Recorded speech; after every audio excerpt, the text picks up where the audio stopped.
One thing I like about the Marshall Stillman method is how it breaks down every blow. Pretty much in the original manual, there's something called mass boxing. Now, mass boxing is brought to light by a guy named Gear, who was part of the Marshall Stillman Association. What this guy pretty much did was over 25 years of him studying boxing. He broke down all your boxing movements so that anybody could learn it. So pretty much it was made for the masses, for your basic Army, Navy, anywhere where there was anywhere from 50 to 200 people, and you had to all get them on the same page at the same time. So pretty much this is the mass boxing portion of it. We're going to break down your straight blows, we're going to break down your swinging blow, we're going to break down your uppercut. It's going to be something a little different. What I really like about it is everything that he does is focusing on this conversation stance. You start really learning how to generate power from this stance here, from basically using your hips and your shoulders to get all the power out. So the first one that he covers is pretty much kind of like a turning or a swinging. And once again, this has nothing to do with self-defense. This pretty much is a basic for how to properly throw a blow and how to get proper body mechanics down. So from here, what you want to do, feet about 12 to 18 inches apart.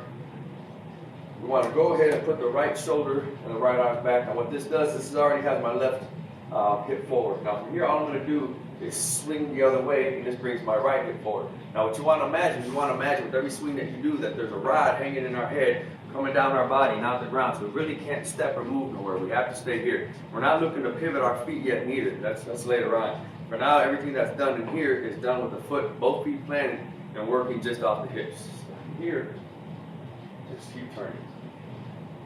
Once again, these were used also as exercises, even for a daily exercise. So after about 30 of these hip twists, what you would do now is pretty much you want to bring your palms to your armpit. The elbows want to stay nice and tight.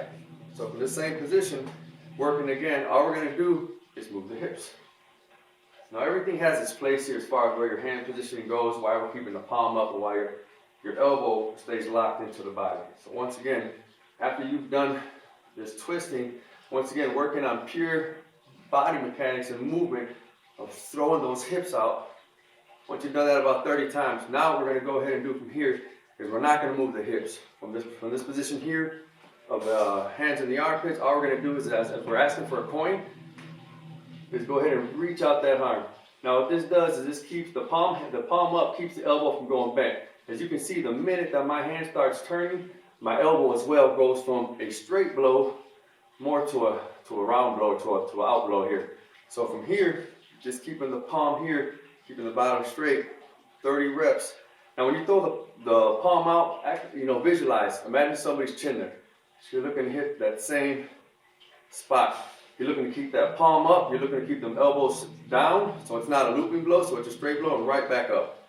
Now from this position here, what we're going to do is we're going to go ahead and put both hands down, keep that right hand right at the armpit again. But this time we're going to go ahead and use the hips. So you can see how everything starts to get broken down. Now from here, I'm just going to swing forward once again, asking for that coin.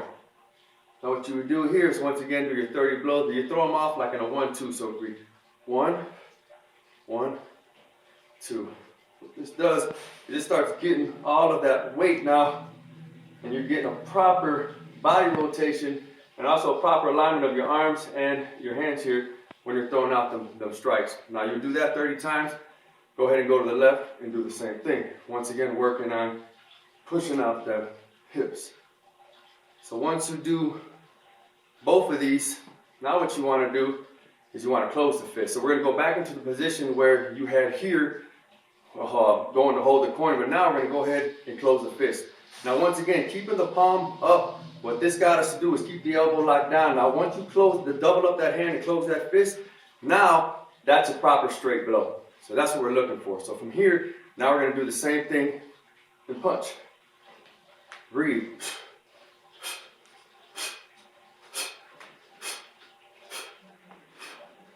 Once again, this becomes a great exercise too.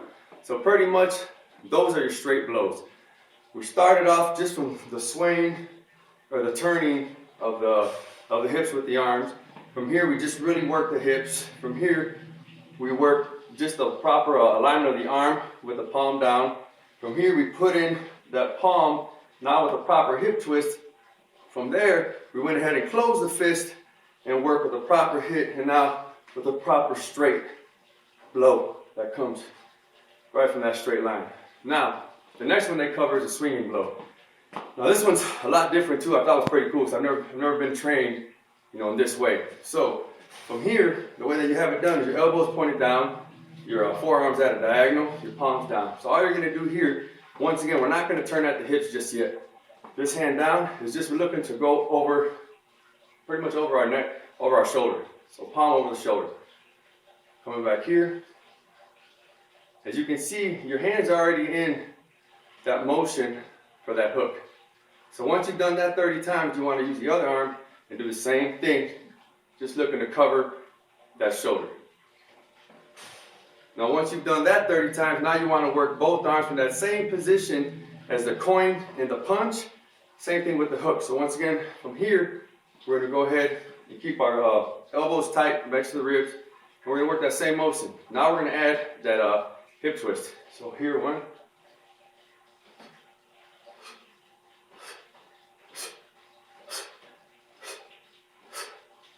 Now once you've done that 30 times, now you're going to close the fist. So now it goes here. So once again, adding. Now to get the most out of this, you got to pivot.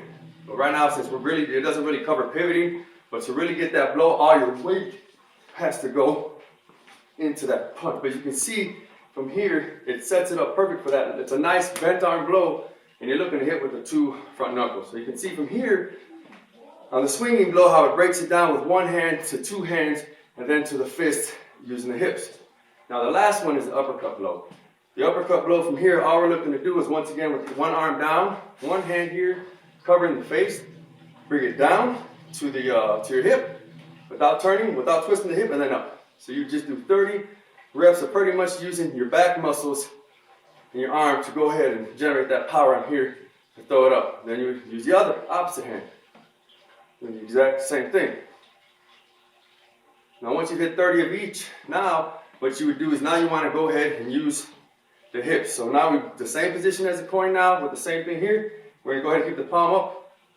Now we're going to go ahead and turn at the hips. Really getting that power into each shot. Now once you've done your 30 reps of that, now you would close your fist. So from here, and once again work the same thing with the hip twist and just bring it up. As you can see, from the beginning to the end, you start off really learning the movements, and then by the middle of it, you're kind of really throwing in your power. By the end of it, you're really generating that power from your hips on. Well, that